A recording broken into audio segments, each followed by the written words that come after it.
We begin this press review in Zambia just a day after the world commemorated the World Press Freedom Day. President Edgar Lungu has said that his government will not regulate the media under his watch. This information is on lusakatimes.com, which also says that he advised the media to regulate themselves through objective reporting and to only criticize the government where necessary. He was addressing the media yesterday at the Kenneth Kaunda International Airport before his departure for the World Economic Forum on Africa in Durban, South Africa.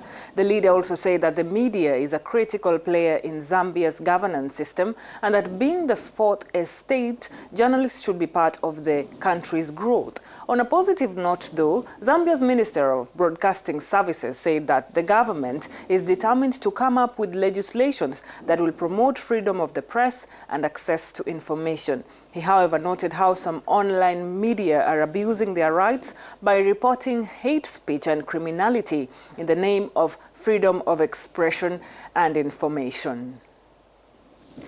On to some disturbing news now, and it's in Somalia, where the Minister for Public Works and Reconstruction was shot dead in Mogadishu yesterday evening. Hiran Online reports that 31-year-old Abbas Abdullahi Siraji met his death at the front gates of Villa Somalia when government soldiers fired at him. They began firing at Mr. Siraji as his car approached the checkpoint leading to the official residential palace.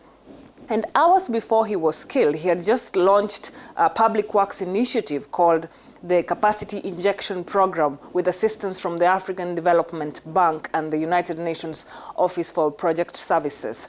Following his death, Somali President Farmajo cut short his trip to Ethiopia to attend Abbas Siraji's state funeral. He has ordered the arrest of the gunman who shot the minister as investigations continue.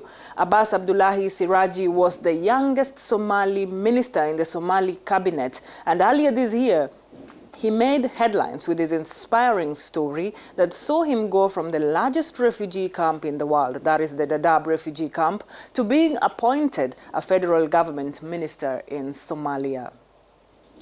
And we wind up this press review in Togo, where isilome.com is talking about the upcoming International Jazz Festival. The country will host the third edition of the Togoville Jazz Festival, which will bring together bands from African and European countries under this year's theme, Out of the Shadows. The function will be held from the 1st to the 9th of July in the capital Lome, as well as at Togoville and Agbodrafo, two cities located respectively in the northern and southern shores of the Lake Togo.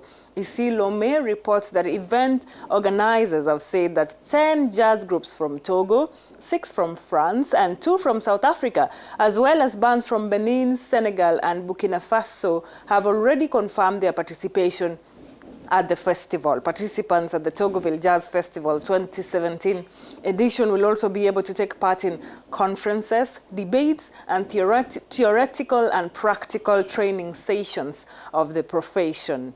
That's it from me.